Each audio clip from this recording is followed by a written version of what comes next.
তার কথা শেষ হতেই ঘরটা যেন আরো নিস্তব্ধ হয়ে গেল। কেউ কিছু বলল না, শুধু অনুভূত হলো একজন মেয়ের বুকের ভেতরে দীর্ঘদিনের স্তব্ধ যন্ত্রণা আজ প্রথমবার স্পষ্টভাবে উচ্চারিত হলো। বাইরে যখন নিশি নামা রাত, দু একটা ব্যাঙ হঠাৎ করেই ডেকে ওঠে, থেমে যাচ্ছে। দীক্ষা তার সিদ্ধান্ত জানিয়ে ঘর থেকে বেরিয়ে আসতে বকুল দ্রুত পায়ে তার পিছু নেয়। বারান্দা পেরিয়ে দীক্ষা উঠোনের এক কোণে দাঁড়িয়ে খোলা আকাশের দিকে তাকাতেই বকুল তার পাশে এসে দাঁড়ালো। রাতের নিশি তখনও চারপাশে থমকে আছে, শুধু দূর থেকে আসা ঝিঝি পোকার একঘেয়ে ডাক তাদের নীরবতাকে মাঝে মাঝে ভেঙে দিচ্ছে। দীক্ষার চোখে জল নেই, কিন্তু আছে গভীর এক শূন্যতা। বকুল তার কাঁধে আলতো করে হাত রাখে। সেই স্পর্শে কোনো সান্ত্বনা মিশে নেই, তবে আছে কেবল নিঃস্বার্থ সমর্থন। বকুল মৃদু কণ্ঠে কথা শুরু করলো। ভালোবাসা একটা নদীর মতো। নদী যখন স্বাভাবিক গতিতে বয়ে চলে তখন দুপাশে ফসল ফলে, জীবন বাঁচে। কিন্তু যখন সেই নদী গতিপথ হারায়, দিক পাল্টে অন্য পথে যেতে শুরু করে, সেটা আর নদী থাকে না, কেবলই জঞ্জাল আর ভাঙনের কারণ হয়। তখন সেই ভাঙন মেনে নিয়েই সরে আসা উচিত। দীক্ষা নিঃশ্বাস ফেলে ওর দিকে তাকালো। কিন্তু আমি যে ভালোবাসা ছাড়া বাঁচতে পারি না রে বকুল। তুই তো জানিস, শিশির আমার কাছে শুধু স্বামী ছিল না, ও ছিল আমার পৃথিবী। মৃদু স্বরে বকুল হেসে উঠল সঙ্গে সঙ্গে। পৃথিবী? আপা, পৃথিবী কখনো কারোর উপর নির্ভর করে টিকে থাকে না। পৃথিবী নিজের কক্ষপথে ঘোরে বলেই কোটি কোটি বছর ধরে তার অস্তিত্ব বজায় রাখতে পেরেছে। যে ভালোবাসা তোমাকে শক্তি যোগানোর বদলে দুর্বল করে দেয়, যে সম্পর্কে তোমার মানসিক শান্তি আর আত্মসম্মানটুকু অবশিষ্ট থাকে না, সেটাকে আজ যাই হোক পৃথিবী বলা যায় না। সেটা একটা ভারী শিকল আপা, আর শিকল থেকে মুক্তি পাওয়াই বুদ্ধিমানের কাজ। বকুল আরো কাছে ঘেঁষে দাঁড়ালো। গোল থালার ন্যায় চাঁদ উঠেছে আকাশে, থই থই জ্যোৎস্নায় ভেসে যাচ্ছে পথঘাট। এই রাতকে ঘিরেই সৃষ্টি হয়েছে কত কবিতা, লেখনী, জীবন বদলে দেওয়া শব্দমালা। সেই চাঁদের দিকে একটা আঙুল তুলে ধরল বকুল, চাপা স্বরে স্নেহ মাখিয়ে বলল। দেখো, চাঁদকে একবার দেখো আপা।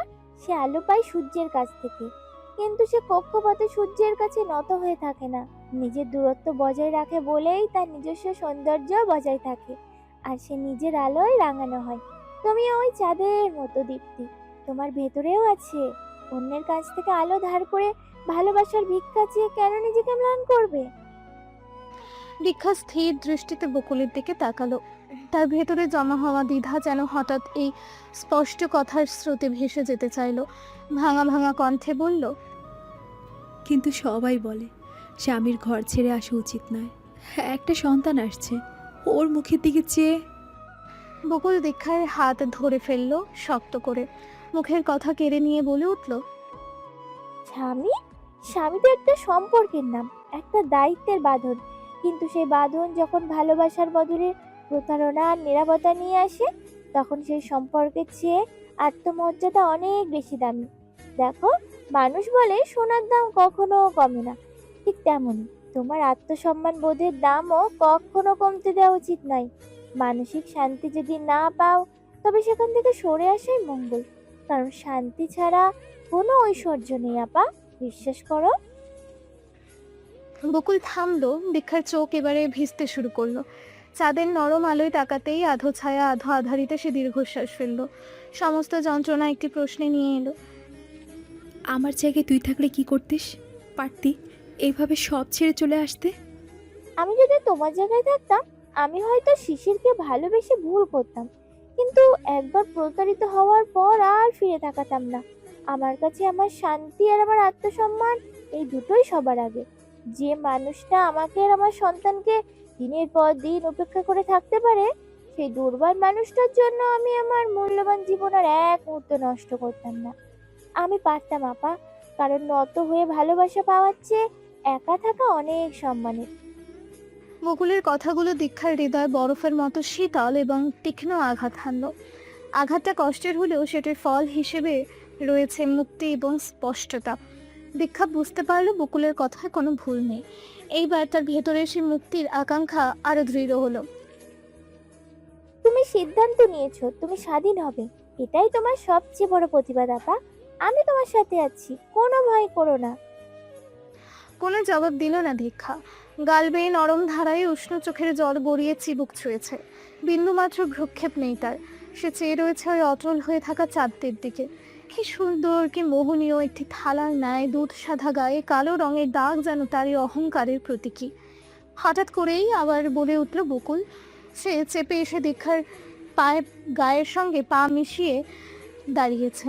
চাপা স্বরে ফিসফিস করে বলছে, তুমি কার জন্য কার সঙ্গে যুদ্ধে নামলে আপা? দীক্ষা আচানক চমকে উঠল।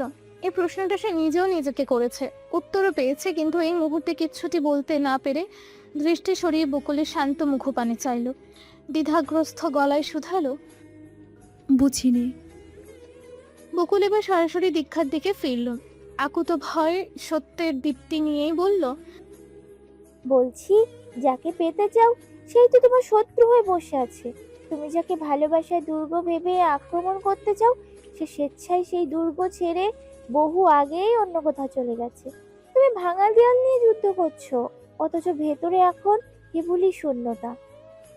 বকুল দীক্ষার দুই হাত শক্ত করে ধরে তার দিকে টানলো। আমি যদি তোমার জায়গায় থাকতাম আপা, আমি শুধু একটাই প্রশ্ন করতাম, আর কোনো অজুহাত নয়, আর কোনো অভিমান নয়। দীক্ষা রুদ্ধশ্বাসে তাকালো। আমি তাকে জিজ্ঞেস করতাম সে কি চাই।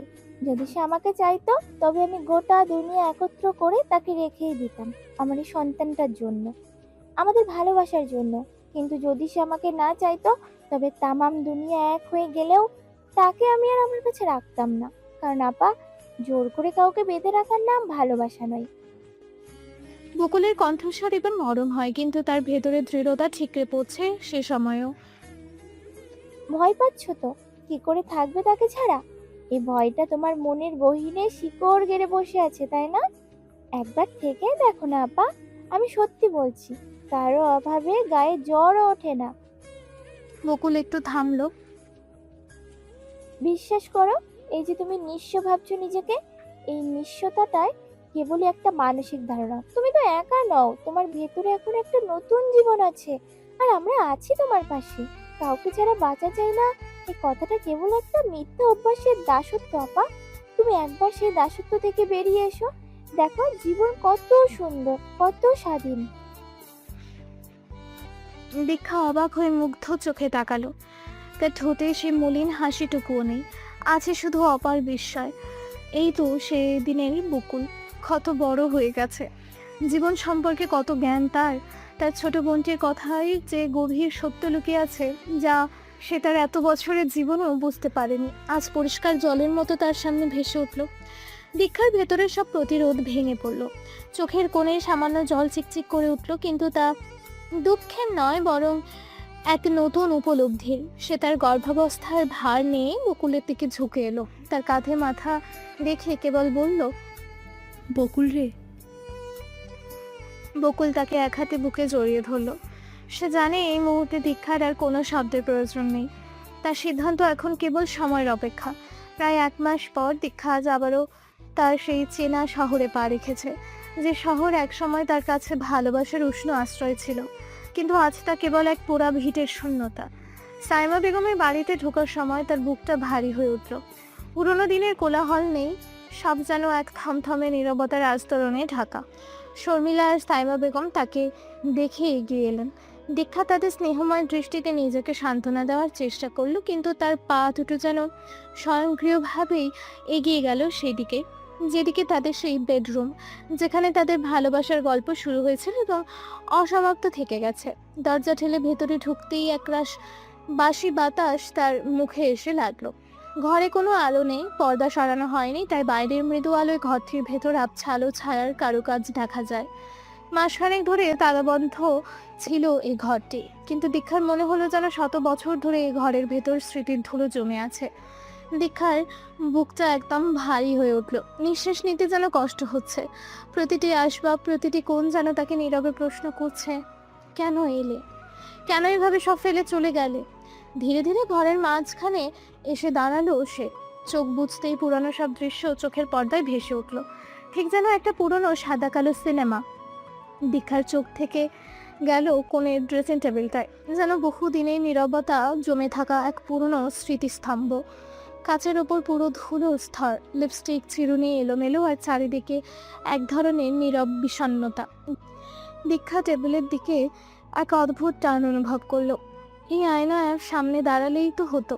চুল বাঁধতে যেতেই শিশির পেছন থেকে এসে তাকে চাপটে ধরতো, ঘাড়ের কাছে মুখ লুকিয়ে বলতো, আমার বউটাকে আজ এত সুন্দর লাগছে কেন? সেই উষ্ণ শ্বাস, সেই আদরের চাপ, সেই উন্মানা ফিসফাস, সব যেন আজও কাচের ভেতর আটকা পড়ে আছে। অথচ আয়নার ঠান্ডা পৃষ্ঠে আজ আর কোনো নিঃশ্বাসের কুয়াশা জমে না। দীক্ষা হাত বাড়িয়ে কাজ ছুতেই মনে হলো সে যেন অতীতের গাঢ় উষ্ণতা খুঁজছে, যা বহু আগেই মুছে গেছে, শুধু ধুলো রয়ে গেছে। ধীরে ধীরে সে এগোতে লাগলো ব্যালকনির দিকে। পর্দা সরাতেই কনকনে শীতের বাতাস তার গালে আঘাত করলো। ব্যালকনির দুইটা চেয়ারে এখনো পাশাপাশি পড়ে আছে, যেন তাদের দুজনের নাম লেখা আছে তাতে। কত রাতের আড্ডা, 2 কাপ ধোয়া ওঠা চা, নরম আলোয় ছোট ছোট স্বপ্ন, সব মিলছিল এখানে। শিশির প্রায়ই আকাশের দিকে হাত তুলে দেখিয়ে বলতো, দেখো দীক্ষা, এই তারাগুলো আমাদের মতো কেউ কারো খুব কাছে নয়, খুব দূরেও নয়, কিন্তু আলো দিতে ভুলো না কখনো। সে কথা শুনে দীক্ষার বুকের ভেতর কত স্বপ্ন ফুটে উঠত। আজ সেই একই আকাশ, একই চেয়ার বসানো নিস্তব্ধতা, কিন্তু কোথাও নেই সেই আলো। দূরের ল্যাম্পপোস্টের আলো নিভু নিভু হয়ে দুলছে, যেন ভেঙে পড়তে চাইছে ওরাও। দীক্ষার চোখ ভিজে উঠল, কিন্তু জল নামলো না। তার বুকের ভেতর জমে থাকা শোক বুঝি বাইরে বেরোনোর পথ খুঁজে পেল না। শেষে তার চোখ গিয়ে থামলো বিছানার ওপর। সে বিছানাটা, যেটা ঘরের সবচেয়ে কাষ্ঠকাঠিন্য সত্য, সাদা চাদর ভাঁজ করা, অথচ তার গায়ের উপর অদৃশ্য দাগ, উষ্ণতার স্মৃতি, ভাঙনের প্রতিধ্বনি। এ বিছানার ওপর কত রাত তারা দুজনের শরীরের উষ্ণতায় এক হয়ে গিয়েছিল। শিশিরের চুলে হাত বুলিয়ে দেওয়া, দীক্ষার ঘুম ভেঙে গেলে তাকে জড়িয়ে ধরা, মধ্যরাতে ফিসফাস করে স্বপ্ন বলা, কি ছিল না তখন। আজ সেই সব স্মৃতি জমাট বরফ হয়ে পড়ে আছে কাঠের কাঠামোর ভেতরে। বালিশের গায়ে মুখ গুজতেই দীক্ষার মনে হলো ঘরটা এক নিমিষেই তাকে ভিতর থেকে চেপে ধরেছে, শ্বাসরোধ করে দিচ্ছে। সে আর থাকতে পারলো না, ভারী পায়ের শব্দে ঘর থেকে বেরিয়ে এলো। অন্তর জানে এই ঘর আর তার নয়, এ ঘর শুধু স্মৃতির শবদেহ বহন করে। এখানে ভালোবাসা ছিল ইলিউশনের মতো, দেখতে মায়াবী হলেও ভেতরে পচে থাকা প্রতারণার গন্ধ। এই 4 দেয়ালে তার ভবিষ্যৎ নেই, যা আছে তার শুধু অতীতের ছাই, যন্ত্রণার ভার আর মুক্তির পথে ঠেলে দেওয়ার নিঃশব্দ প্রার্থনা। এ ঘর থেকে বেরিয়ে আসাটাই তার জন্য প্রথম বিজয়, প্রথম মুক্তি। দীক্ষা যখন তার স্মৃতি আর বেদনার প্রকোষ্ঠে নিজেকে ক্ষতবিক্ষত করতে ব্যস্ত, তখন রান্নাঘরের লাগোয়া বারান্দায় সাইমা বেগম আর খালেদা বেগম শীতল পরিবেশে বসেছে। একটি ছোট টেবিলের ওপর রাখা 2টি চায়ের কাপ থেকে হালকা ধোঁয়া উঠছে। শীতের দুপুরে সেই সামান্য উষ্ণতা তাদের ভেতর উদ্বেগ কমাতে পারছে না মোটেই। দুজনের চোখে চিন্তা আর ভারাক্রান্তের ছাপ। সাইমা বেগম চায়ের কাপটা 2 হাতে ধরে উষ্ণতা নিচ্ছেন। তার দুর্বল কণ্ঠস্বর কেঁপে উঠল কথা বলতে গিয়ে। বেআই, আপনার মেয়ে বলে বলছি না, আমার ছোট বৌমা এমনিতেই এত লক্ষ্মী মেয়ে। এই ঘরটাকে ও ফুলের মতো সাজিয়ে রেখেছিল, আজ ও এসেছে। আমার একদিকে খুব ভালো লাগছে, আবার খুব চিন্তা হচ্ছে। সত্যি করে বলেন তো বেআই, দীক্ষা কি একেবারে এসেছে নাকি আবার ফিরে যাবে?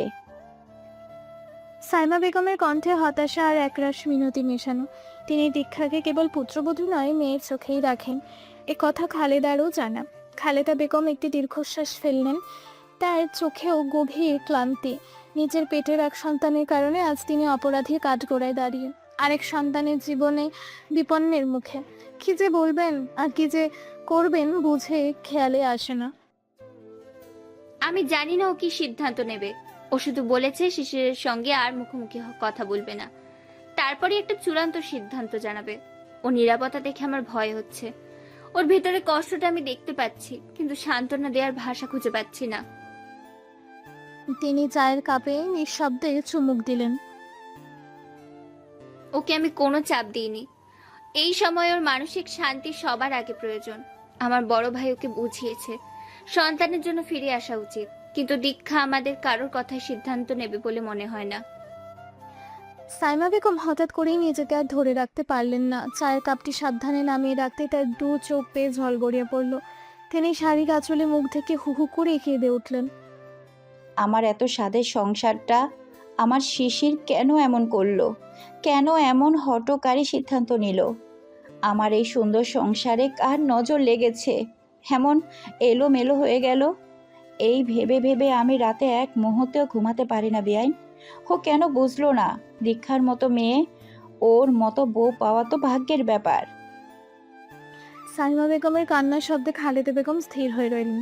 তিনি কোনো সান্ত্বনা দেওয়ার ভাষা খুঁজে পেলেন না। তার পেটের সন্তানের জন্যই তো আজ এই পরিস্থিতি।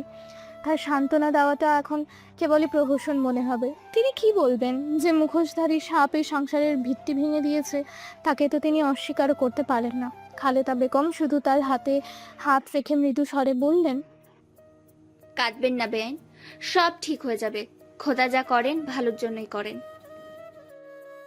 কিন্তু তার নিজের কণ্ঠস্বরে যেন কাঁপছে এ কথা বলতে গিয়ে। তিনি নিজেও জানেন এই পরিস্থিতিতে সব ঠিক হয়ে যাবে কথাটি বলা কেবলই এক অলীক সান্ত্বনা। দীক্ষা তার বিষাদের ঘর থেকে বেরিয়ে সোজা ড্রয়িং রুমে এলো। সেখানে আগে থেকেই বসে আছে শিশিরের বড় ভাই রুমেল এবং তার স্ত্রী শর্মিলা। দুজনের মুখে গভীর উদ্বেগের ছাপ। দীক্ষাকে দেখে শর্মিলা উঠে এসে তাকে হাত ধরে বসালো। আসো, বসো। তোমাকে দেখে যে কত শান্তি লাগছে তা বলে বোঝাতে পারবো না। দীক্ষা শান্তভাবে বসলো। রুমেল হতাশ গলায় বললেন, দীক্ষা, তুমি জানো বোন, আমি কখনো শিশিরের পক্ষ নিইনি। ওর এই কাজটা শুধু ভুল নয়, চরম অন্যায়। কিন্তু তুমি তো সব বোঝো। এই বাড়িতে তুমি সবচেয়ে বুদ্ধিমান বলে আমি মনে করি। তোমার মন ভীষণ নরম। ভাঙা জিনিস তো জোড়া লাগানো যায় না দীক্ষা, শুধু চেষ্টা করতে হয়। দীক্ষা চুপ করে আছে দেখে রুমেল আবারও বলতে লাগলো, দেখো, শিশির ওর ভুলের জন্য চরম শাস্তি পাচ্ছে। চাকরি তো নেই, ঘর থেকেও বের করে দেওয়া হয়েছে। আর মা তো পুরো ভেঙে পড়েছেন। তিনি খাওয়া ঘুম সব ছেড়ে দিয়েছেন। মায়ের জন্য হলেও তুমি একবার ভাবো দীক্ষা, তোমার সন্তানটা বাবার স্নেহ থেকে বঞ্চিত হবে। এই সংসারটা ভেঙে গেলে তার দায়ভার কি তোমার উপর পড়বে না? আমার উপর পড়বে? কেন পড়বে? আমি কি চেঁচে পড়ে এই সংসার ভাঙতে চাইছি নাকি? আমি সেটা বোঝাইনি। কি বা যে বলবো, সিচুয়েশনটা এত খারাপ আর এত ঘেটে গেছে। সত্যি বলতে তোমাকে বোনের নজরে মেনে নিতে পেরেছি, আর কাউকে পারবো কি না জানি না। পারবেন। আমাকে যখন পেরেছেন, অন্য কাউকে পারবেন। রুমেল নিশ্চুপ শর্মিলার মুখের দিকে তাকালেন তিনি। শর্মিলা বলে উঠল এবারে, ও যা বলছে সেটা আমাদের সবার মনের কথা। তুমি হয়তো বিশ্বাস করবে না, কিন্তু মা সত্যি মানসিকভাবে খুব অসুস্থ হয়ে পড়েছেন। রাতে ঠিকমতো ঘুমান না, ঠিকমতো খান না, সারাক্ষণ শুধু তোমার আর তোমার অনাগত সন্তানের কথা বলেন, শিশিরের কথা বলেন। তোমাদের দুজনকে নিয়ে খুব দুঃখ করেন।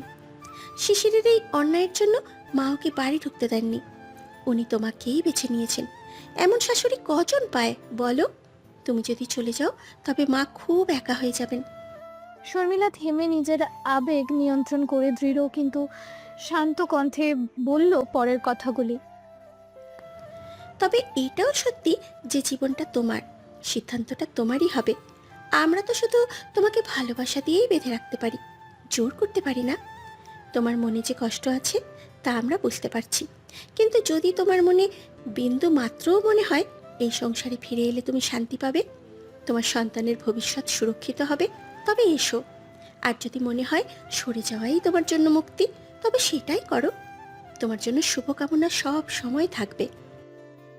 রুমেল এবং শর্মিলার কথাগুলো দীক্ষা মন দিয়ে শুনল। সে জানে এই পরিবারটা তার জন্য কতটা গুরুত্বপূর্ণ, কিন্তু তার ভেতরের আত্মসম্মান বোধ আর রুমেলা মামির দেওয়া স্বাধীনতার মন্ত্র তাকে পিছু হতে দিচ্ছে না। দীক্ষা মাথা তুলে রুমেল এবং শর্মিলাকে দেখলো, বলল, আপনারা সবাই আমার প্রতি যে ভালোবাসা দেখিয়েছেন তার জন্য আমি কৃতজ্ঞ।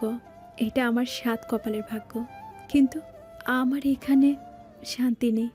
আমি শিশিরের সাথে কথা বলি, তারপরে আমি আমার সিদ্ধান্ত জানাবো। রুমেল এবং শর্মিলা আর কথা বাড়ালো না। অতঃপর তিনজনেই গম্ভীর হয়ে রইল বেশ অনেকটা সময়। সন্ধ্যের পরে সেই স্নিগ্ধ আলো আজ অস্বাভাবিক রকম ভারী। ঘরের দাওয়ায় আলো অন্ধকারের পালা বদলে আর্তনাদের ভাঁজ লুকিয়ে আছে। চারিদিক স্তব্ধ, এমন নিস্তব্ধতা যেখানে বাতাসও নিঃশব্দে হেঁটে বেড়ায়। যেন জানে আজ একটি সম্পর্কের শেষ পর্ব মঞ্চস্থ হবে। শিশির দাঁড়িয়ে আছে দরজার সামনে দীর্ঘ কয়েক মুহূর্ত ধরে, হাতে মুঠো পাখি আবারও আলগা করছে, বুকের ভেতরটা চঞ্চল অশান্তিতে দুলে উঠছে। এ ঘর ও চৌকাঠ যেখানে কোনো এক সময় তার নাম উচ্চারণ হতো, আজ সেখানেই দাঁড়িয়ে অপরাধীর মতো শ্বাস নিচ্ছে সে। সাইমা বেগম ফোন করেছিলেন, তার কণ্ঠের অদৃশ্য ওজনই শিশির চলে এসেছে। কিন্তু আসার আগে ট্রিনাকে বোঝাতে গিয়ে তার যা অবস্থা হয়েছে তা বলার অপেক্ষা রাখে না। প্রথমে রাগ, তারপর কেটে কেটে একসা বারবার বলছে, আপনি গেলেই আর ফিরবেন না, আমি জানি। ওকে এমনি এমনি এসেছে নাকি? আমার বোনকে আমি চিনি না? তোমায় আটকে ফেলবো, আমি জানি। অনেক চেয়েও বোঝাতে পারেনি ট্রিনাকে, তবু শিশির এসেছে, ওকে তো আসতেই হতো। কিছু অধ্যায় আছে যেগুলো বন্ধ করতে গেলে হাত কাটে, তবু বন্ধ করতেই হয়। দরজা খুলতেই পুরনো স্মৃতি ও অপরাধবোধের ঘ্রাণ শিশিরকে স্তব্ধ করে দিল। একটু এগিয়েই তার দৃষ্টি থমকে গেল। সোফার উপরে শান্তভাবে বসে আছে দীক্ষা, কিন্তু সেই শান্ততার ভেতরে এক ক্রান্তিকালীন ঝড় লুকিয়ে আছে যেন। দীক্ষার পেট আরো উঁচু, মুখে ক্লান্তির তীব্র রেখা, চোখের নিচে কালো ছাপ, রাত্রিব্যাপী জেগে থাকা অশান্ত দিন রাত্রির প্রমাণ যেন। তার অযত্নে ছড়িয়ে থাকা চুল, ঢিলে ঢালা পোশাক সবকিছুই সাক্ষী দিচ্ছে একটি নীরব লড়াইয়ের। দীক্ষার চোখ দুটো এক দৃষ্টিতে তাকিয়ে আছে শিশিরের দিকে। সেই চোখ এক অদ্ভুত গভীরতা, বিষণ্ণতা, প্রত্যাখ্যান, অথচ কোথায় যেন একটা অমোঘ টান যা শিশিরকে হঠাৎ করেই অস্থির করে তুলল। এই মুহূর্তে দীক্ষার মনে হচ্ছে কারো হাত তার হৃদয়ের গভীরে ঢুকে ছুরি ঘষে দিচ্ছে। আশ্চর্যের ব্যাপার, যে মানুষটা তাকে টুকরো টুকরো করে ভেঙে দিয়েছে, সেই মানুষটা প্রতারণার কাদায় তাকে ডুবিয়ে রেখেছে। যে মানুষ তার গর্ভের নিষ্পাপ প্রাণকেও ভয়ঙ্করভাবে উপেক্ষা করেছিল, আজ সেই মানুষটিকে দেখেই কেন তার বুকের ভেতর আবারও আগুন জ্বলে উঠছে। নারী মন নির্দয় এবং দুর্বল একই সাথে, অদ্ভুত দ্বন্দ্বে ভরা। শিশির এক পা এগোতেই হাত থেকে প্লাস্টিকের ব্যাগটা নিচে পড়ে গেল। হাত কাঁপছে, চোখের ভাষা বলছে দুনিয়ার সবচেয়ে ভয়ঙ্কর আর পরিচিত মানুষটাকে সে একই সাথে দেখছে। দুজনের চোখে চোখ পড়তেই ঘর জুড়ে অদৃশ্য ঝড় বয়ে গেল। তাদের মাঝে কেউ কথা বলল না, কিন্তু দুই হৃদয়ের ভাঙা আওয়াজে ঘরটা যেন কেঁপে উঠল, নাকি কেঁদে উঠল। কেমন আছিস? প্রশ্নটা শুনে দীক্ষা এক ঝলকে হেসে উঠল। সে হাসি নয়, যেন হৃদয়ের গহীনে জমে থাকা কষ্টের স্রোত হঠাৎ বাঁধ ভেঙে বেরিয়ে এলো। তার সমস্ত সত্তা যেন চিৎকার করে বলতে চাইল, দেখো না সবাই, এই সেই মানুষ যে আজ আমায় জিজ্ঞেস করছে কেমন আছি। সেই কণ্ঠস্বর যা একদিন আমার ভালো থাকার একমাত্র কারণ ছিল, সেই কারণটিকে নির্মূল করে আমাকে শূন্যতার পথে ছুঁড়ে ফেলে দিয়ে আজ আবার জানতে চাইছে কুশল বিনিময়। দীক্ষার অপ্রকৃতস্থ হাসি দেখে শিশিরের কপালে ভাঁজ পড়ল। বিরক্তিতে কুঁচকে এলো ভ্রু। সামান্য রাগও হলো বইকি। সে কি এমন মারাত্মক কিছু জিজ্ঞেস করে ফেলেছে? মেয়েদের আদিক্ষেতা এত কিছুর পরেও কমে না। আমি কি হাস্যকর কিছু বললাম? শিশিরের কণ্ঠস্বর পুনরায় ভারী, গমগমে শোনালো। দীক্ষা প্রাণপণে হাসি থামানোর চেষ্টা করে, অনেক কষ্টে নিজেকে সামলে নিয়ে শুধালো, না না, আমার আসলে। কয়েকবার খক খক করে কেশে শেষমেশ হাসি থামালো সে। দু চোখের পাতা বেয়ে টপ টপ করে জল গড়িয়ে পড়ছে। শিশির হয়তো ভাবছে হাসির ধমকে তার চোখে জল এসেছে, কিন্তু দীক্ষা নিজেই জানে এই অশ্রু জল কতখানি বুক ফাটা স্বপ্ন ভাঙা জলের প্রতিচ্ছবি। মাথার নাটবল্টু ঢিল হয়ে গেছে, বুঝলি? কেন যে হাসছি, কেন যে কাঁদছি নিজেই বুঝতে পারছি না। কাঁদছিস নাকি? তার কপালে সামান্য উদ্বেগ মেশালো এবারে। রুক্ষতায় ভরা সেই চোখ দুটির দিকে চোখ রেখে দীক্ষা মাথা নাড়ল। কাঁদছি না। একটা দীর্ঘশ্বাস সন্তর্পণে তার বুক চিরে বেরিয়ে আসে। গভীর সেই হাহাকারকে শিশির খেয়াল করার আগেই হাওয়ায় মিশিয়ে দিল দীক্ষা। ভেতরে চল। শিশিরের কথায় দীক্ষা খুব আলগোছে হাঁটুর উপর থুতনিটা রাখে, ঠিক সেইভাবে যেভাবে তার ভাঙা হৃদয়ের টুকরোগুলো সে নতুন করে যত্ন করে আগলে নিচ্ছে। এইখানেই বসি। সংক্ষেপে শুধালো দীক্ষা। ওরা বসেছে ব্যালকনি সেই চিরচেনা পাশাপাশি রাখা চেয়ার দুটিতে। সেই জায়গা যেখানে শুরু হয়েছিল তাদের ভালোবাসার রূপকথা, যেখানে কত নির্ঘুম রাত জ্যোৎস্নার মায়াবী আলোয় মাখা হতো তাদের শরীর, যেখানে একজন আরেকজনের জন্য ভরসা, আস্থা আর বিশ্বাসের প্রতীক হয়ে উঠেছিল। দীক্ষার আজও মনে পড়ে সেই রাতের কথা, তাদের বাসর রাত হিসেবে পরিচিত রাতটি। ঘোর অমাবস্যা ছিল সেই দিন। ঢাকা শহরের ব্যস্ত জীবনে এসবের হিসেব রাখে কেজন, রাখলো হয়তো ভরা পূর্ণিমার আলোয় বিয়েটা করতো তারা। সেই তমাশাচ্ছন্ন রাতের আধারে এই ব্যালকনির ঝিরিঝিরি বাতাসে দাঁড়িয়েছিল দুজনে। দীক্ষার মাথাটা ছিল শিশিরের বুকে, আর শিশির দেয়ালে বুকে পিঠ ঠেকিয়ে শান্ত ভঙ্গিতে দাঁড়িয়েছিল, যেন এক জীবনে যা কিছু চাওয়া ছিল সব কিছুই পূর্ণ হয়ে গেছে তার, যেন চাওয়ার আর কিচ্ছু নেই, কিচ্ছু না। পুরো পৃথিবীটাই যেন তার হাতের মুঠোয় চলে এসেছে। সেই রাতে শিশির বলেছিল, মহারানী শোন, এই রাতটিকে অন্ধকার দেখছিস? বুকের ভেতর খরগোশের বাচ্চার মতো ঢুকে থাকা দীক্ষা জবাব দিয়েছিল, দেখছি। এই রাতের মতোই আমার জীবনটা হয়েছিল এতদিন। আলোর ছিঁড়েফুটো হয়তো ছিল না, কিন্তু অন্ধকারটাই বেশি ছিল। ভয়ঙ্কর এক অমাবস্যা, জ্যোৎস্নার লেশ মাত্র ছিল না। কেন ছিল না জানিস? কেন? কারণ আমার আকাশের চাঁদ ছিল না। আজকের চাঁদটাকে রেজিস্ট্রি করে নিজের নামে লিখে নিয়ে এসছে। এবার আর অমাবস্যা হবে না, শুধু জ্যোৎস্না। দীক্ষার চোখ ভিজে এসেছিল সেই দিন। নিজেকে পরম সৌভাগ্যবতী মনে হয়েছিল তার। জীবনে চাওয়া পাওয়া যা কিছু ছিল তা যেন সেদিনই পূর্ণ হয়েছিল। সেই রাতের কথা আজও ভাবতে বসলে দুই চোখ ভিজে ওঠে। মন কথা শুনতে চায় না, অবাধ্যতার চূড়ান্ত করে যেন নিঃশ্বাসটাকেও আটকে দিতে চায়। দীক্ষা মাথা তুলে সোজা হয়ে বসল। ভালো লাগছে না, কিচ্ছু ভালো লাগছে না তার। প্রবল ইচ্ছে করছে ঝাঁপিয়ে পড়তে ওই বুকে, যে বুকের রাজত্বে একসময় কেবলই দীক্ষার নাম লেখা ছিল। কিন্তু দীক্ষার বুক জ্বলে যায়, চোখ লাল হয়ে আসে, চারপাশে সব কিছুকে পুড়িয়ে ছাই করে দিতে ইচ্ছে করে ভীষণভাবে। কেন কিছু কিছু ক্ষেত্রে মানুষ এতটা অসহায় হয়? কেন এই অসহায়ত্বকে মেনে নিতে হয়? চারপাশে থমথমে নীরবতা। সেই নীরবতা ভেঙেই শিশির নড়ে চড়ে উঠল।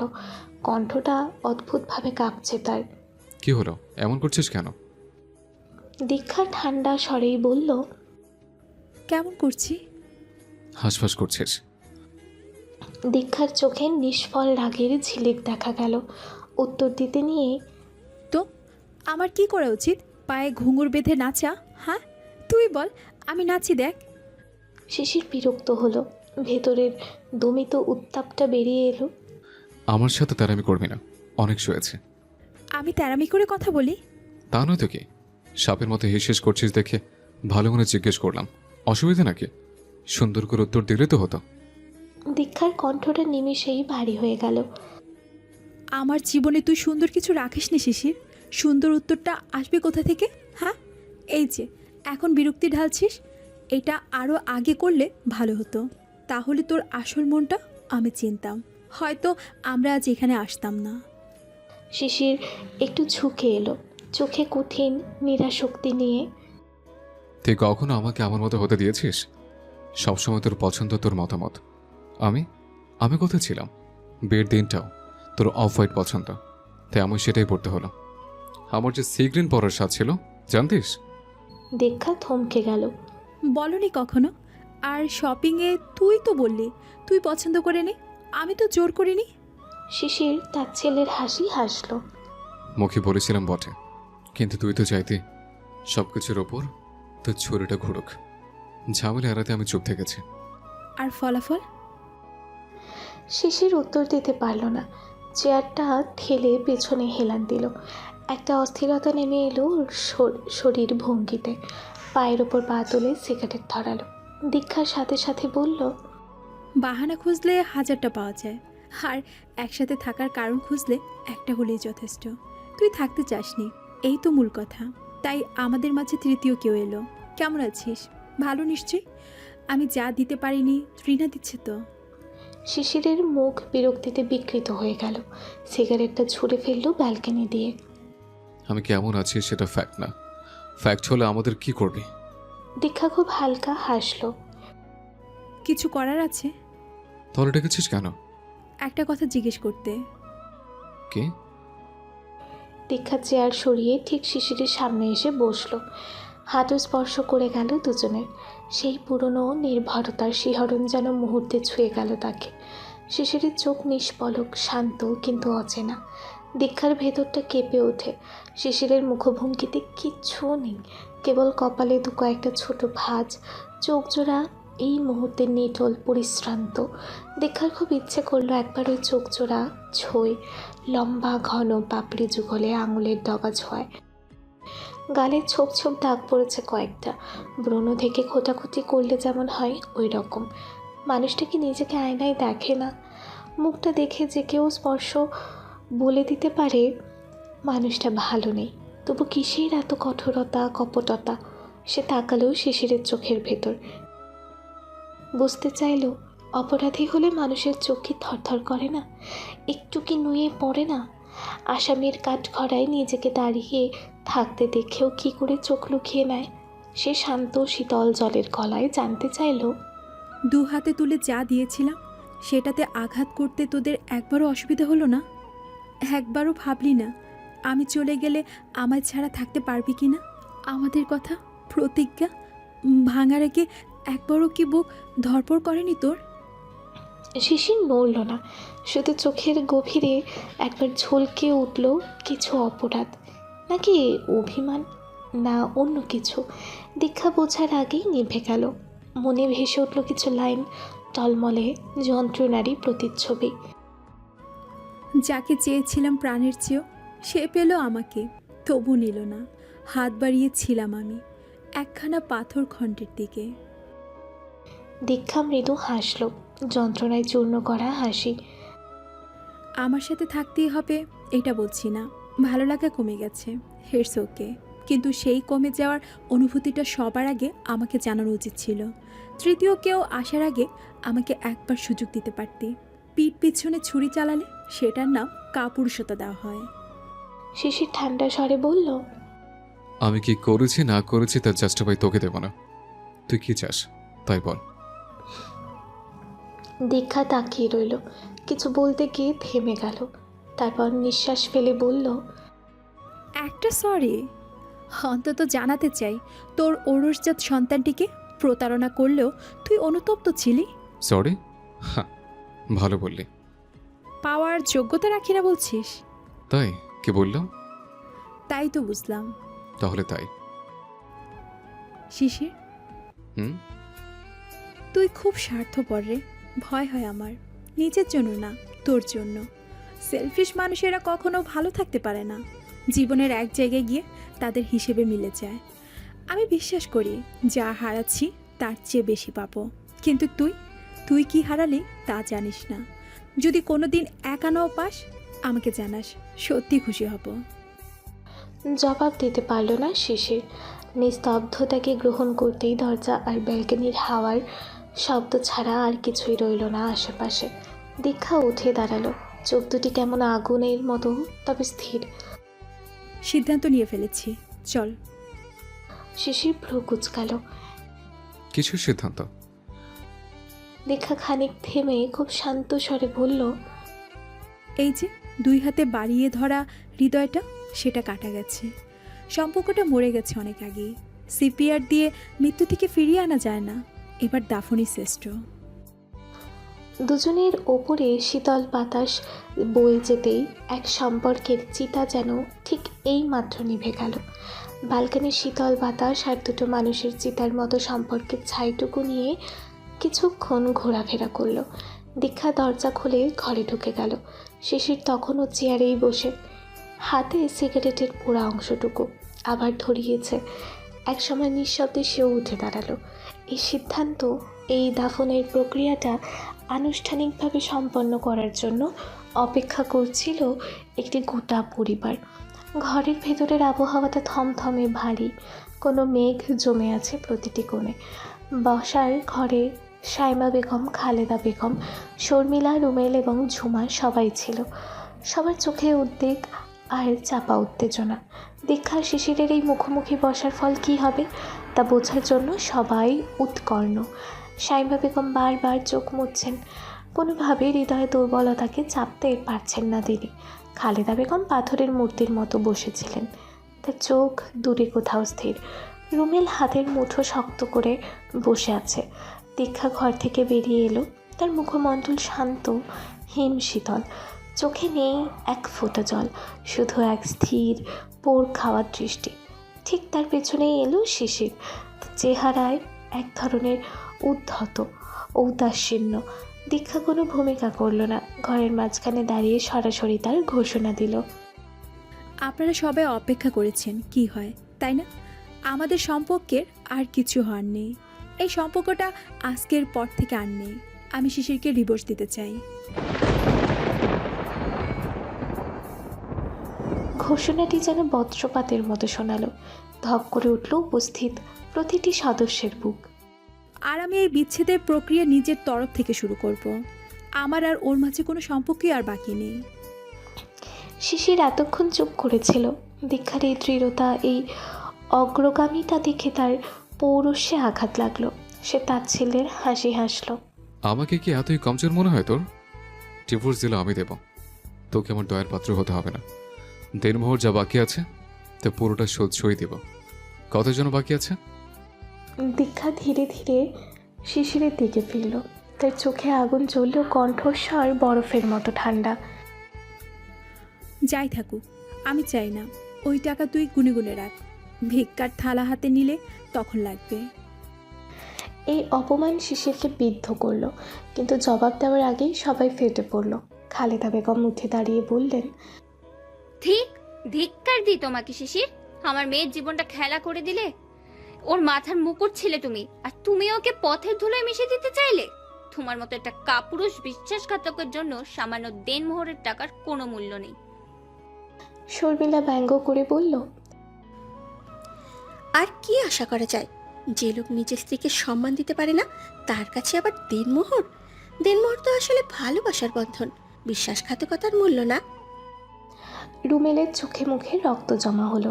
তিনি চেঁচিয়ে উঠলেন, তুই তুই এই কথা বলতে পারলি?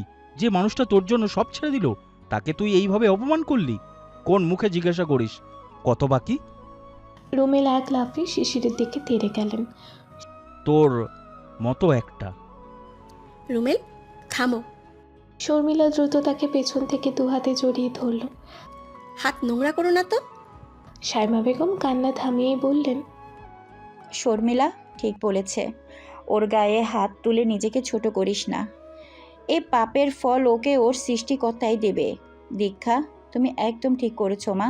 তোমার কোনো প্রয়োজন নেই এই পাপিস্টের আশ্রয়ে থাকার। শিশির সবার সম্মিলিত আক্রমণে নিজেকে গুটিয়ে নিল। তার মুখের অহংকার একটু একটু করে ভাঙছে। সে কাপা স্বরে দীক্ষার দিকে তাকিয়ে বলল, তুই ওদের সামনে আমায় এত ছোট করলি? এক মুহূর্তের ভুলকে তুই এইভাবে জনসমক্ষে টেনে নিয়ে আনছিস? 1 বছর আগে তুই কিন্তু। দীক্ষা তার কথা শেষ করতে দিল না। দু পা এগিয়ে এসে সে শিশিরের মুখোমুখি দাঁড়ালো। তার চোখে কোনো অভিমান নেই, আছে শুধু ঘৃণা ও চূড়ান্ত মুক্তির জন্য ছটফটে যন্ত্রণা। গলার স্বর উঁচু করেই বলল, 1 বছর আগে আমি কি করেছিলাম? 1 বছর আগে আমি তোকে ভালোবেসেছিলাম, আমার জীবনের সবটুকু আলো তোকে দিয়েছিলাম। আর তুই সেই আলোয় অন্য কারোর সাথে হাত ধরে হেঁটেছিস। 1 মুহূর্তের ভুল। এই যে আমার পেটের ভেতর যে সন্তান, সে তোর প্রতারণার সাক্ষী। এ কোনো ভুল না শিশির, এটা তোর নোংরা চরিত্র, তোর অপরাধ। দীক্ষা নিজেকে ধরে রাখতে পারল না। তার ভেতরে জমে থাকা সমস্ত রাগ, কষ্ট, অপমান সব যেন এক মুহূর্তে বিস্ফোরিত হলো। দীক্ষা তার ডান হাত তুলল, শব্দ হলো চটাস। শিশিরের ডান গালে দীক্ষার 5 আঙুলের কঠিন ছাপ বসে গেল। শিশির হতবাক, তার চোখ বিস্ফোরিত। গোটা ঘর নিস্তব্ধ। রুমেল, শর্মিলা, সাইমা বেগম সবাই নিথর। দীক্ষা থরথর করে কাঁপছে। এটা আমার সেই বিশ্বাসের চর যা তুই চূর্ণ করে দিয়েছিস। এরপর দীক্ষা দ্রুত তার পায়ের কালো পাম্পশুটা খুলে নিল। ক্ষিপ্ত হাতে ছুঁড়ে মারল শিশিরের দিকে। জুতোটা গিয়ে লাগলো তার বুকে। এটা তোর সেই মিথ্যা প্রতিজ্ঞার জন্য, যেদিন তুই বলেছিলি তোর আকাশে আর অমাবস্যা হবে না। দূর হ, দূর হ আমার জীবন থেকে। তোর মতো স্বার্থপরের জন্য আমার জীবনে কোনো স্থান নেই। দীক্ষা ঘুরে দাঁড়ালো। আর একটি মুহূর্ত সে সেখানে দাঁড়ালো না। তীব্র ঘৃণার এক ঝলক চোখে নিয়ে সে দ্রুত ঘর ছেড়ে বেরিয়ে গেল। ঘরের মধ্যে তখনও জুতো ছুঁড়ে মারার শব্দ আর সেই চরের প্রতিধ্বনি ঘুরছে। শিশির গালে হাত দিয়ে হতবম্বের মতো দাঁড়িয়ে রইল। তার চোখ কেবল সেই খোলা দরজার দিকে, যেখান দিয়ে তার চাঁদ চিরতরে অদৃশ্য হয়ে গেছে। রাতের অন্ধকারটা আজ যেন আরও ঘন, আরও ভারী। শহর পেছনে পড়ে গেছে অনেকক্ষণ। বাস ছুটে চলেছে ফাঁকা মহাসড়কের বুকে। জানালার কাছে আলো আধারির দাগ পড়ে আছে। তার ওপর দীক্ষার অশ্রুর টুকরো জমে আছে মেঘের মতো। দীক্ষা মাথা রেখেছে মায়ের কাঁধে। সাদা ওড়নার কোনায় মায়ের চোখের পানি ভিজে গিয়েছে বহুবার। বাসের ভেতরটা আধো অন্ধকার। একদিকে ঘুম আর একদিকে কাঁদতে না পারা যাত্রীদের উদাস নীরবতা। কিন্তু তাদের দুজনের ভেতরে যে ঝড়, তা বাইরে থেকে বোঝার উপায় নেই। দীক্ষার পুরো শরীর একটু পরপর কেঁপে উঠছে। খালেদা বেগম আঁকড়ে ধরে রেখেছেন মেয়েকে স্নেহে, ভয়ে, অসহায়ত্বে। তার বুকের ভেতরটা গলে যাচ্ছে। তিনি চুপচাপে কাঁদছেন, ঠোঁট জোড়া কাঁপছে। মনে মনে বলছেন, হায় খোদা, কেন এই দিনটা আমার মেয়েকে দেখাইলা? কি দোষ ছিল ওর? কেন সুখের দোরগোড়ায় পৌঁছানো মেয়েটাকে এমন নিষ্ফলা আধারে ফেলে দিলে? বাসের জানালা আটকানোর পরেও কোথা দিয়ে যেন হাওয়া ঢুকছে টুকটুক করে। দীক্ষার বুকটা দম বন্ধ হয়ে আছে। সে চোখ বন্ধ করলো আর অন্ধকারের ভেতরেই নিজের একটা জগৎ খুলে গেল। সেই জগতে দীক্ষা আর বাসে নেই। সে তার বাবার কাছে, তার বাবার কোলের ওপর মাথা রেখে শুয়ে আছে সে। বাবা তার প্রিয় ধবধবে লুঙ্গি পরে স্নেহময় চোখে তাকিয়ে আছেন মেয়ের দিকে। বাবার হাতে সেই চিরচেনা উষ্ণতা।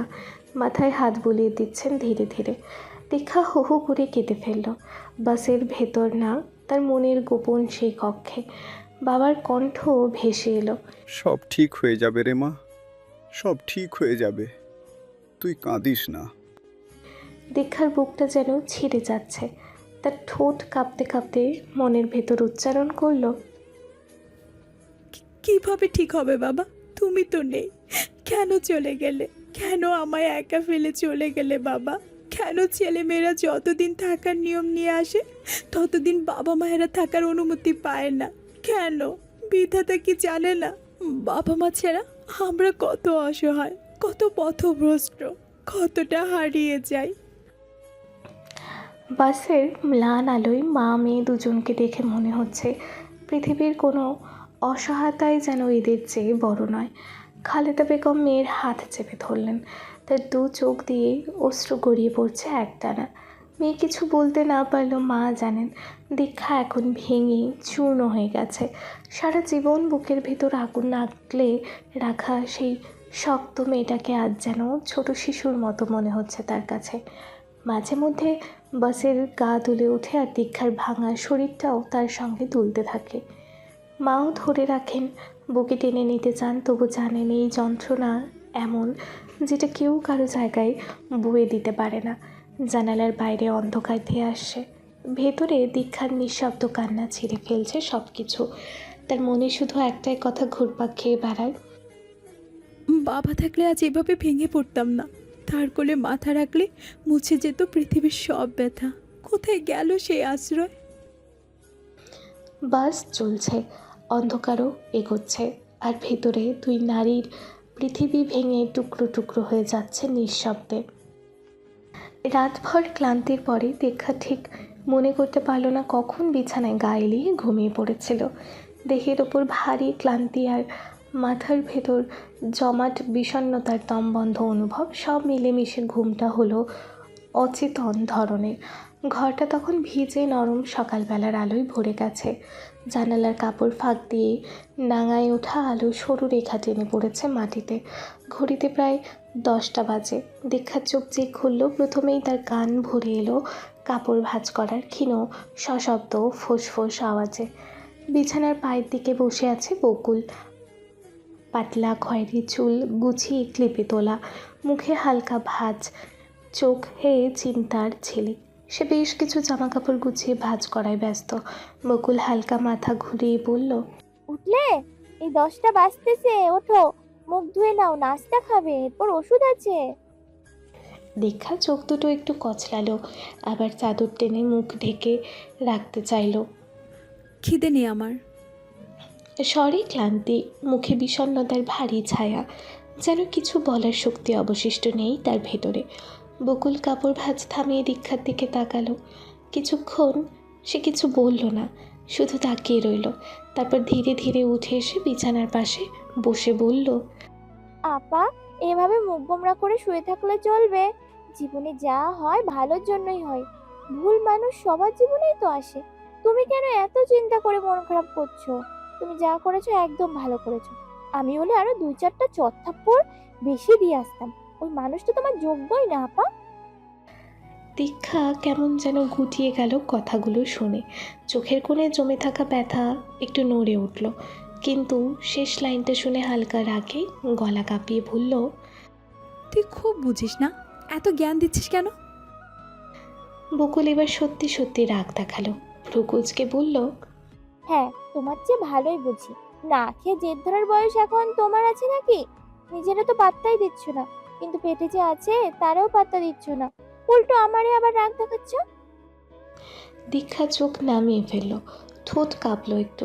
সে কিছু বলতে গেল, কিন্তু গলা আটকে এলো যেন।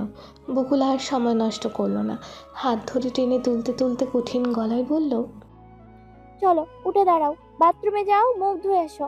একদম দাঁড়িয়ে থাকবে না, হাঁটো আপা হাঁটো। দীক্ষা আপত্তি জানাতে চাইল। বকুল ছাড়, মাথাটা ধরেছে। চুপ, তোমার জেদ আমায় বুঝাবা না, চলো। বকুলের গলা কঠিন, কিন্তু তাতে এক অদ্ভুত স্নেহ মাখানো। জোর করে দীক্ষার হাত ধরে তাকে বিছানা থেকে নামিয়ে দিল। দীক্ষা অনিচ্ছাই হলেও উঠে দাঁড়াতে বাধ্য হলো। তার পা একটু কেঁপে উঠল। বকুল আবারও বলল, শোনো, দিমাগ ঠান্ডা রাখো। যা চলে গেছে তারে নিয়ে ঘর অন্ধকার করো না। তুমি একা না, আমরা আছি। আর তোমার ভেতরে যে নতুন জীবন, তাকে নিয়ে ভাবো এখন থেকে। সেই তোমার শক্তি, তোমার একমাত্র আপনজন। দীক্ষার চোখ ভিজে উঠল সহসায়। বকুলের গলার দৃঢ়তা, তার হাতের টান, সব মিলিয়ে বুকের ভেতরে জমাট কষ্টটা যেন একটু নরম হয়ে এলো। চলো আপা, ফ্রেশ হবে। বাথরুম থেকে বের হওয়ার সময় দীক্ষার মুখে একটু ধোয়া জলের সজীবতা দেখা গেলেও চোখের কোণে সেই মলিন ছায়া রয়ে গেছে। বকুল তোয়ালে নিয়ে এগিয়ে দিল। চলো ঘরে যাও, আমি চা নাস্তা আনি। বকুলের গলায় একটু কোমল সুর, একটু আদেশ। আজ যেন সে দীক্ষার বড় বোন সেজেছে। দীক্ষা খুব উপভোগ করলো ব্যাপারটাকে। সে মাথা নেড়ে বলল, না, ঘরে না, আমি পুকুর ঘাটে বসি, সেখানে এনে দিস। বকুল একদম চুপ হয়ে গেল। সে দীক্ষার মুখের দিকে তাকালো। কেমন যেন গভীর নিস্তব্ধতা জমে আছে দীক্ষার চোখে। কিছু জিজ্ঞেস করলো না, শুধু বলল, ঠিক আছে, তুমি বসো, আমি নিয়ে আসছি। তারপর নীরবে ফিরে গেল ভেতরের ঘরের দিকে। পুকুরের পাশে পৌঁছাতেই গায়ের ভেতর কেমন একটা প্রশান্ত হাওয়া বয়ে গেল দীক্ষার। সকালের আলো পানির উপর পড়েছে চকচকে রূপোলি ছিটে হয়ে।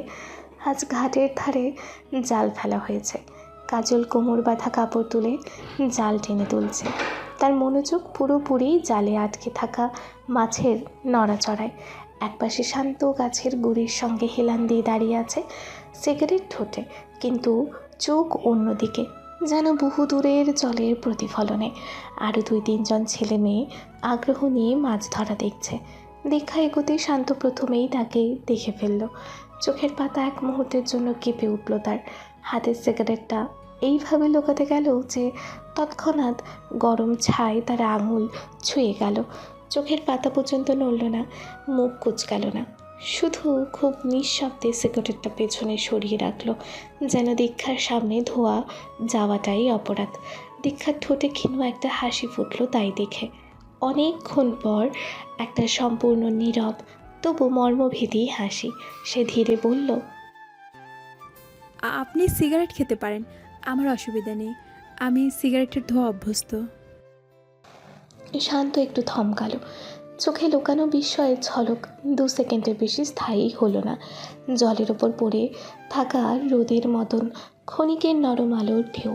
তারপরেই সে ধীরে ধীরে হাত তুলে সিগারেটের ধোঁয়া ছেড়ে দিল। ভরাট স্বরে কথা চলালো। কবে এলেন? দীক্ষা হালকা অন্যমনস্ক গলায় বলল, এই তো রাতে। ভাবলাম চলে গেছেন একেবারেই। দীক্ষা শান্তর চোখে চোখ ফেলেই বলে উঠল, কেন, গেলে কি খুশি হতেন নাকি? শান্ত অপ্রস্তুত হয়ে ওঠে। খুক খুক করে কেশে অস্থির হাতে সিগারেটটা মাটিতে ছুঁড়ে ফেলল। দীক্ষা ঠোঁট টিপে হেসে উঠল। ছেলেটা আজব রকম সরল। আজকাল এমন মানুষ থাকে নাকি? ঠিক সেই সময় কাজল বড় বড় পা ফেলেই এগিয়ে এসে বলল, ভাই এই জালের মাছগুলো ছাড়ান, আমি আরেকটা উঠাই, আজ ভালোই মাছ পড়ছে। বলেই আবারও কাজে ব্যস্ত হয়ে গেল। শান্ত নিচু হয়ে জাল থেকে খুব আলগোছে মাছ ছাড়াতে লাগলো। রুইয়ের পোনা, 2 তেলাপিয়া, 4টে শিং আর কিছু পাঁচমিশালি ছোট মাছ। জালটাই যেন জীবন্ত রং তরঙ্গ তৈরি করেছে। দীক্ষাও মাথা উঁচু করে মন দিয়ে খেয়াল করছে। হঠাৎ বলে উঠল ওই অবস্থা থেকেই, বললেন না তো আমি না আসলে আপনি খুশি হতেন? শান্ত বিব্রত হাসিতে ঠোঁট বাঁকালো। আমি কি তা বলছি? তাহলে ভাবলেন কেন আমি চলে যাচ্ছি? আপনার স্বামীর ঘর ওখানে, তাই ভাবলাম বেড়াতে এসে গিয়েছিলেন, কাজকর্ম শেষ হলে চলে গেছেন। এটা বাবাই কি অন্যায় হলো? দীক্ষা চোখ পাকালো। ন্যায় অন্যায়ের প্রশ্ন না, আমি জানতে চাচ্ছি এত ভাবলেন কেন? শান্ত থমকে উঠল, গলায় অজানা খসখসানি। ভাবতে নিষেধ করেছেন?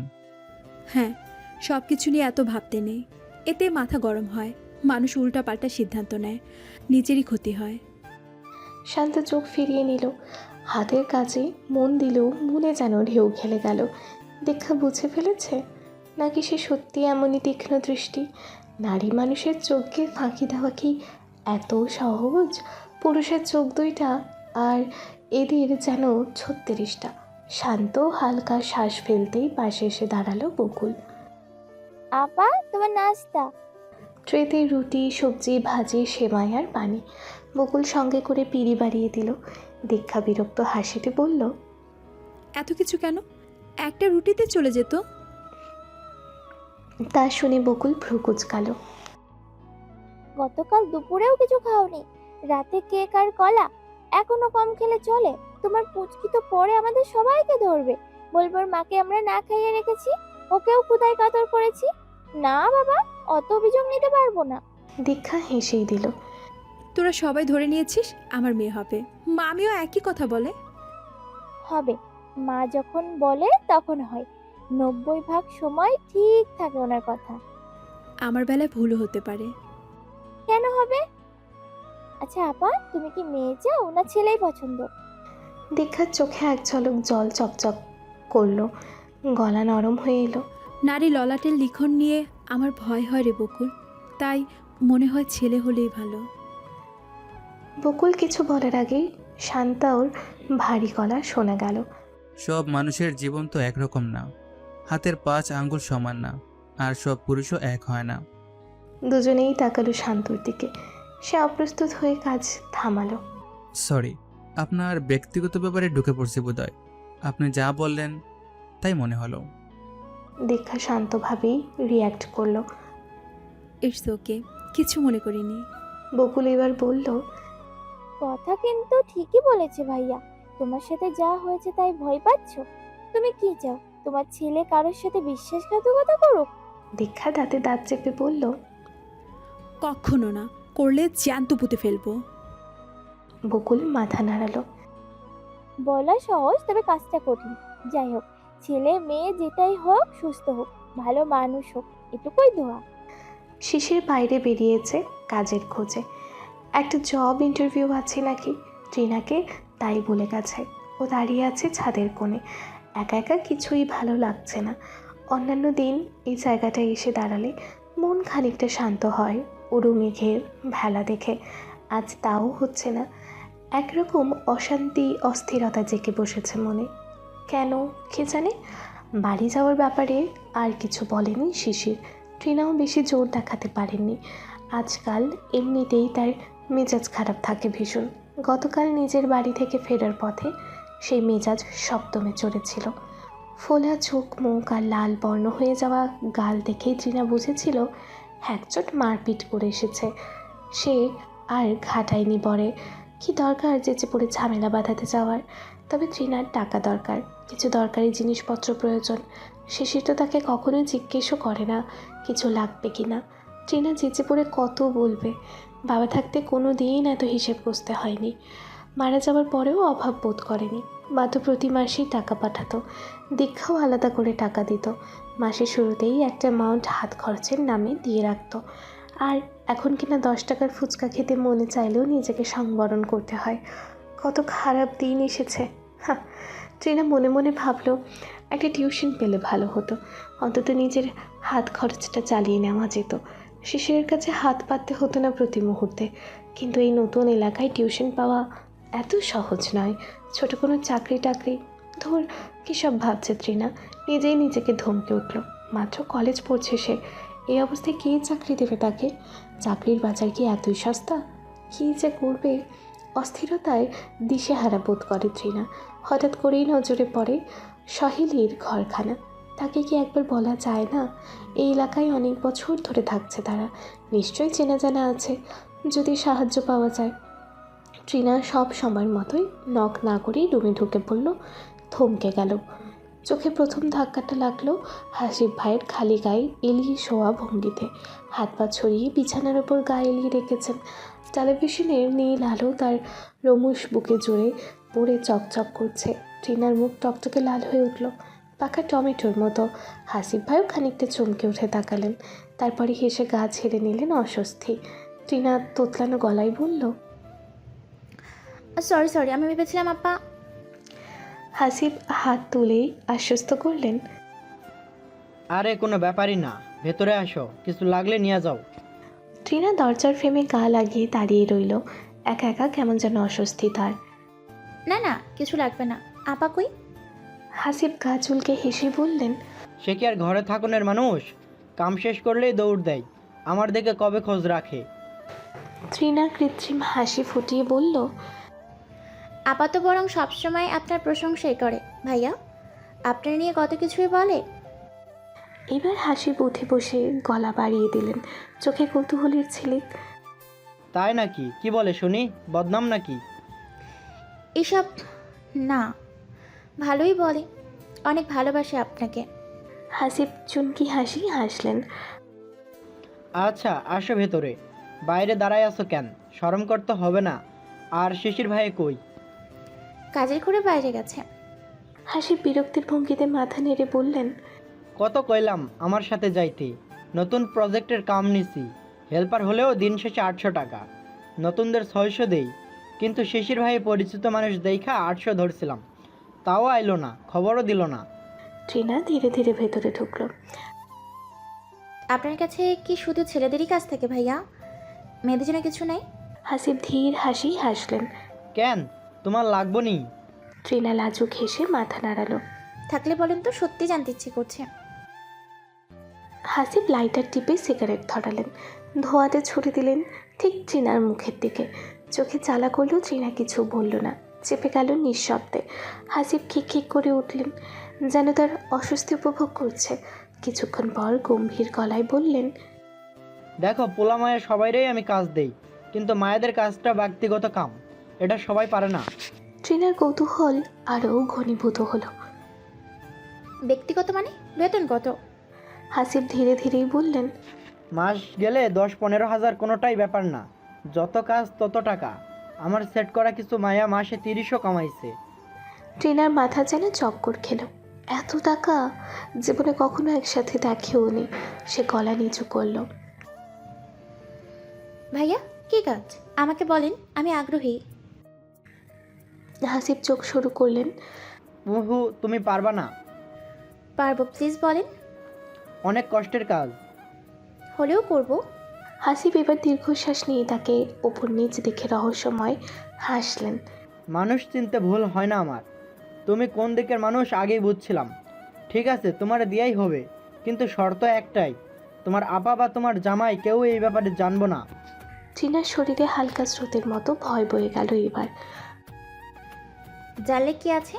হাসিব চোখ পাকালেন। তোমার আপা জানলে ভাববো আমি যেন খারাপ কিছু করাই, আর তোমার জামাইরে বললে তো তোমারই লস। একসময় সে ঘরে বসে খাইবো আর তোমারে দিয়া কামাইবো, তার চেয়ে তুমি কামাও, টাকা গোছাইবা নিজের হাতে। বাক্যগুলো অদ্ভুতভাবে ট্রিনার মাথায় গেঁথে গেল। কিছুটা যুক্তিও খুঁজে পেল সে। ঠিক আছে, কাউকে বলবো না। হাসিব তৃপ্তির হাসি দিলেন। হইল, কাল সকালেই তৈরি থাকবা, আমি নিয়ে যাবো। ট্রিনা ধন্যবাদ জানিয়ে বেরিয়ে এলো। বাইরে এসে দাঁড়াতেই মনে হলো বুকের ভেতর কতগুলো রঙিন প্রজাপতি উঠছে। 15,000। জীবনটাই পাল্টে যেতে পারে। মাথায় দ্রুত হিসাব কষতে লাগলো সে। প্রথম মাসেই গাঢ় সবুজ থ্রি-পিসটা কিনবে, যেটা বহুদিন ধরে লুকিয়ে লুকিয়ে দেখে আসছে। 5,000 দিয়ে নিজের জন্য মার্কেট, ঘোরাফেরা, খাওয়া দাওয়া সব হবে। বাকিটা ব্যাংকে জমাবে। কালকেই একটা অ্যাকাউন্ট খোলা লাগবে। হাসিব ভাইকে নিয়ে গেলে দ্রুতই হয়ে যাবে। ভবিষ্যতে চকচকে স্বপ্নেই মনে হচ্ছিল পৃথিবীটা যেন একটু উজ্জ্বল হয়ে উঠতে শুরু করেছে এবারে। তবে সে জানে না এই উজ্জ্বলতার পেছনেই অন্ধকার দাঁড়িয়ে উঠেছে নিষ্ঠুরভাবে।